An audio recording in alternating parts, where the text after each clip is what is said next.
Stewart here from Drone Film Guide, and I am here today to review the GoPro Hero 8.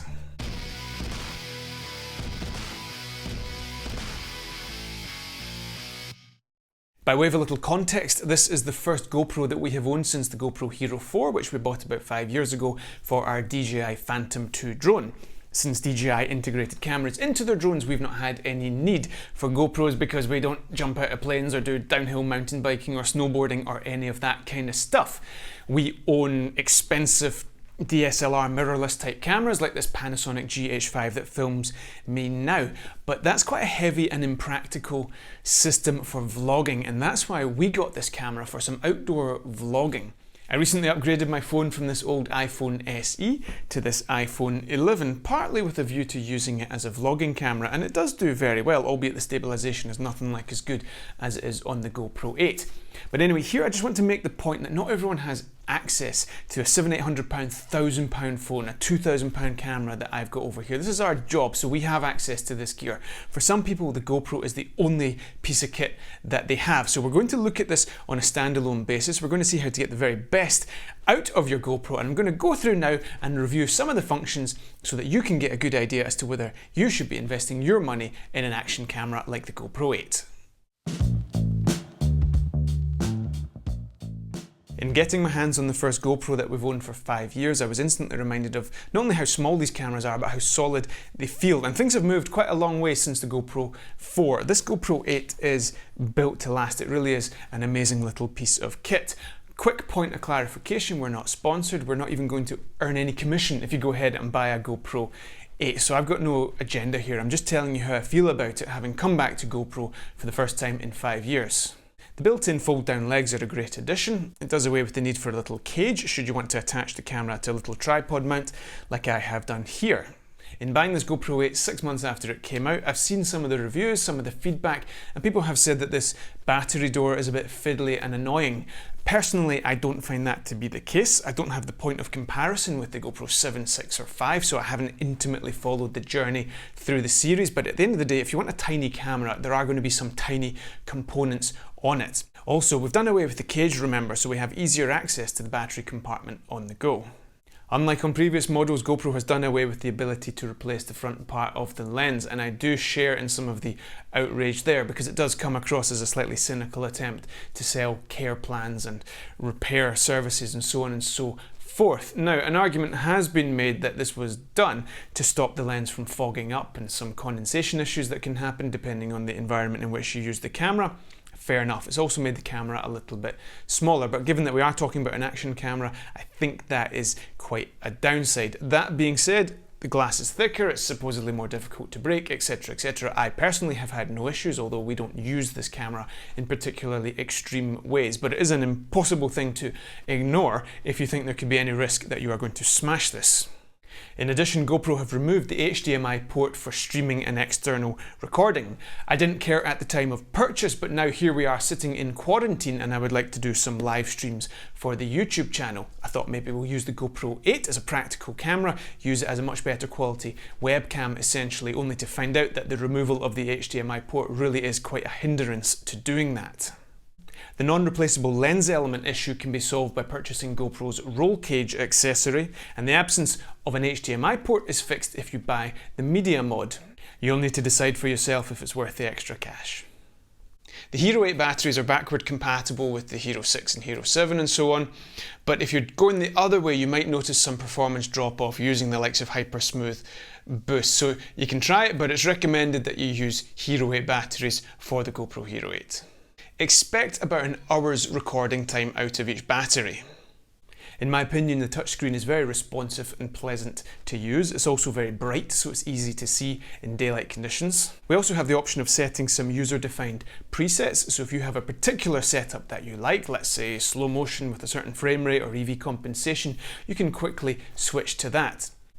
I also like the customizable shortcut buttons that you can set, so you can quickly change your EV compensation or your white balance or your frame rate and so on and so on. I think the menu system is reasonably intuitive when using it in camera, although I prefer using the app to set the camera settings. It's just nice the way they're all laid out. It's what you'd expect to see when you're picking camera settings and adjusting your picture profiles and all that kind of stuff. In terms of the live view, it can be a little bit laggy at times, but on the whole I find it very usable and a very enjoyable way to control the camera. We'll talk about video performance from two perspectives. First of all, a kind of run and gun vlogging type approach, something that's more akin also to what beginners would do. Just switch the camera on and see if it gets you a good result. Second of all, we'll talk about things from a cinematic perspective, getting the best possible, most cinematic image from this little camera. In the first vlogging scenario, 99% of the time the GoPro is going to do a great job for you. Stick it on auto mode, that way the shutter constantly changes to keep the shot exposed correctly. You can just point that thing and shoot and it looks good. Nowadays as well we have linear mode, so we don't have to deal with that bendy horizon. I've never really liked that fisheye look, if I'm honest with you. On the GoPro Hero 4 we had to straighten that out, it was always baked into the footage. Now we can stick the camera on linear mode and get a more professional look for our vlogging type approach. It crops in, but it's still plenty wide enough to give you a nice shot if you are filming yourself. I won't get too much into settings here, but if you are using this on auto mode, i.e. auto shutter, to control your exposure automatically depending on the lighting conditions in the scene, then do be aware that GoPro tends to overexpose the footage, blowing out the skin tones. As a consequence, you can fix that by setting your EV compensation to -1, maybe even -1.5 or -2, so that the whole image is a little bit darker, protecting the highlights, particularly in your skin tones, and getting a much more professional image. Now, GoPro has a really weird way of setting the ISO, and I don't like it at all. You have an ISO minimum and an ISO maximum, which I just think is tremendously confusing and unnecessary. As default, you're going to find yourself with an ISO minimum of 100 and an ISO maximum of, let's say, 1600, which means that if lighting conditions dim, then the camera is going to shoot that ISO up to compensate. The problem is we're going to introduce lots of noise into the image and it's going to all start to break down and look a bit ugly. We are still talking about a run and gun filming environment, but you want the best possible picture quality, so I would suggest setting your minimum ISO to 100 and your maximum to 200 or 400 in this environment. Personally, I wish they did away with that system and just give you two options, auto or full manual, but anyway, what do I know? For cinematic filming on your GoPro, you need full manual control of your exposure, and you get it here. If we're shooting on 25 frames per second, we can set a 1/50th shutter here, so it's not going to change, and we get some motion blur that we need for that cinematic look. You can also set your ISO to a fixed 100 by setting an ISO minimum of 100 and a maximum of 100, which I think is a bit stupid if I'm honest with you, but that's just the way it is. And then the aperture on this camera is fixed, so that is possible. You can also attach ND filters. I've got Polar Pro ND filters here, and it's a really nice system where you clip this on, like that, and then these filters are magnetic and they attach. I'm going to do a separate video on ND filters because it's a subject that people get very confused about. All that does is let you bring your shutter speed down to that 1/50th of a second so that you can get the motion blur the eye is accustomed to seeing when looking at cinematic footage. It doesn't make your image more vivid, it doesn't allow you to point the camera at the sun and get a nice balanced exposure between the sky and the ground. It's just another way of controlling your exposure. However, massive caveat, and we'll not get into it in too much detail here, but with ND filters on and a low cinematic 1/50th of a second shutter speed, hypersmooth does not work. The inbuilt stabilization does not work. This is a massive downside because the in-camera stabilization is one of the best features of this GoPro 8, and it's one of the main reasons to buy this camera. So if I'm telling you now that by putting ND filters on to get that nice motion blur, you can no longer use that hypersmooth, then we have a problem. But for more static shots and more controlled shots, it doesn't matter at all, and the ND filters are essential for that cinematic look. Just be aware of this huge caveat because I don't want you ruining your footage and thinking the camera is to blame when you stick some ND filters on. We use these Polar Pro ND filters. They just seem to work. We've used them the whole time with our drones as well. Nice quality of filter. Check out the link in the description below. We are an affiliate, so we would earn some commission were you to purchase them. I've been very impressed with the GoPro's dynamic range. Often because we're shooting these big wide shots, there'll be a sun in the sky and you don't want that sun to look really ugly and blown out and overexposed. And I think generally the quality looks quite nice, the transition between the highlights, the midtones and the shadows. Generally speaking, I would recommend you underexpose your image a little bit to retain some detail and bright elements like clouds, mindful that you can then raise the exposure of your midtones and shadows in post. And here we have 100 megabit per second HEVC H.265 codec empowered footage here, which does retain quite a lot of information in those shadows and highlights. So you do have some flexibility in post to play around with it if that's your workflow. With the Hero 8 we get 4K at 60 frames per second and we get all the way up to 240 frames per second at 1080p. Please keep in mind that higher frame rates are not better frame rates, they just serve different purposes, the primary purpose being slow motion.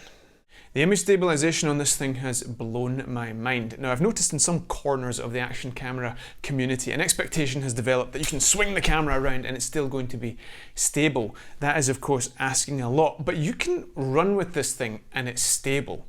It's incredible. You have the option of putting a boost mode on, which I have to say isn't even really necessary. Just the standard hyper smooth gives you this track-like effect when you're running with it. It's absolutely incredible.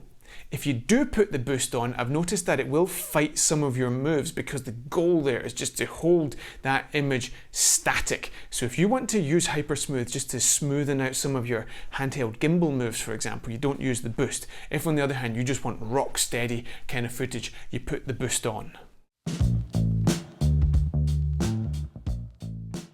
You probably wouldn't buy a GoPro if photography was your principal goal, but it is great to have the option and the photos are very good. I think it's overlooked the fact that you can shoot raw photos on this GoPro Hero 8. Now the file format's a bit strange, .gpr, the GoPro RAW file format. It's not very user friendly, so you have to take it into a piece of software like Adobe Lightroom, which is a paid for subscription piece of software, and that will process those files and then you can take out that funny squinty horizon with the lens corrections and then take advantage of all that extra detail that is captured within that raw file. If you look at some of these before and after images, then we've got some pretty dramatic results using GoPro RAW files. Since we're talking about photo editing, it would be remiss if I did not mention one of our sponsors, Luminar 4, a very enjoyable photo editing piece of software that you can use. Do check out the link in the description below. Quick point of clarification, Luminar 4 does not support the GoPro RAW files natively. In this instance, I import them into Adobe Lightroom. GoPro also recommends Adobe Photoshop for GoPro RAW files, and then using Luminar as a plugin within Lightroom, I export them and then play around to my heart's content with the colors there.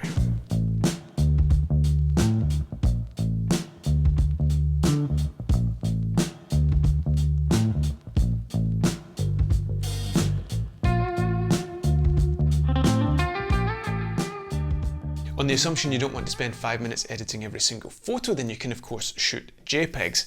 There's a so-called super photo mode where the camera will detect based on the scene whether to shoot an HDR photo, a local tone mapping photo, or a multi-frame noise reduction photo, or nothing at all for that matter. I think it's a good option for those of you who want a little more automation with your photography, but for more advanced users you can still set full manual control here in photo mode.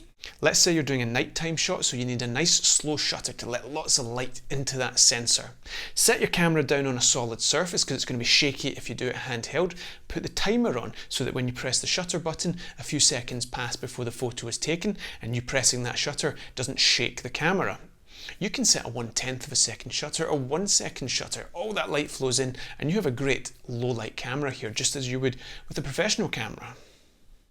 Agreed, a GoPro is not my first choice photography camera, but back to what I was saying at the start, not all of us have access to expensive pro-level gear, expensive iPhones, so knowing what you can get out of your equipment is critical, and I think there's a certain satisfaction of getting great results from accessible equipment as well and really pushing them to their limits.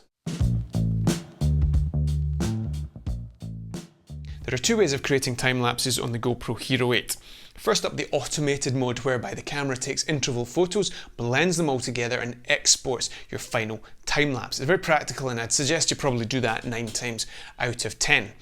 If you do want more control, however, you can do it fully manual, save the independent JPEG and RAW files, bring them all into your editing software, edit as you wish, export those photos, blend them into a time-lapse and create a video file. I did that in fact in this sunset scene, and I think the result is better than I would have achieved otherwise, but it's very time consuming, so unless you have a reason to do that, I'd suggest you just go with the full auto mode. Night lapse mode is essentially the same as time lapse, it's just you have an option of longer intervals and longer shutter speeds that let more light into that sensor for those low light nighttime shots. I did a test with the shutter on auto and the ISO maximum 800 and the minimum 100 to see if the camera would just automatically put the ISO up to 800 because it's a low light environment, and unfortunately it did, and the outcome is not good. You can get a much better result, but it's quite a lot of work. You save all the component parts of the photos like you can do on the time-lapse. In this instance we saved RAW and JPEG. Bring them into Lightroom, because Lightroom is one of the few things that processes GoPro RAW. Do a ton of work on those photos, in this case a bunch of gradient masks and other color correction devices. Export all those photos, turn them into a time-lapse, and then you are good to go. The end result is actually quite good. It's just a pity in this example that the clouds came over and blocked our view of the stars. Within time-lapse we have TimeWarp, which is a pretty cool way of simulating a hyperlapse effect. You can set a manual speed, or you can leave it up to GoPro to set the speed of your time warp based on the number of photos that are taken. So here I am walking along a trail in Spain. The camera is taking photos at a set interval, and then when I stop recording, the camera assembles those photos, stabilizes the whole thing into this hyperlapse time warp clip. Given that creating hyperlapses is extremely time consuming, I think this is a very effective and successful function, and I need to explore it further. When talking about the Hero 8's audio performance, let's keep in mind that this is a fully sealed waterproof unit with several microphones on it, so as a feat of engineering it really is quite impressive. The audio quality is very good. If there's no wind and you're reasonably close to the camera, then I wouldn't hesitate to use this as a primary audio source for vlogging. We've done that already, in fact, as you can hear now. All of these tips can pretty much be summarised under one banner, and that is the unparalleled creative opportunity that Shooting 360 provides. The same can be said for capturing ambient sounds.